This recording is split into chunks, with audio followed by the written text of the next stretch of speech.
Hello mga minahal ko kaibigan followers, magandang umaga sa inyo lahat. Nandito ko ngayon sa Laguna sa Sukat Muntinlupa City.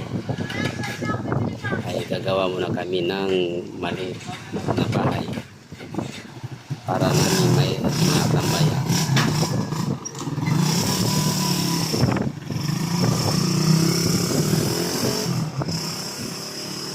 Ayun na, i-deliver na ang yero, kahoy at mga pako. Diyan kami tatayo ng bahay.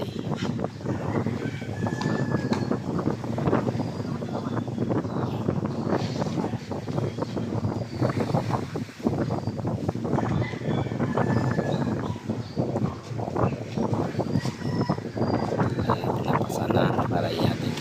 Okay mga minahal ko kaibigan, hanggang dito lang ako. Paalam.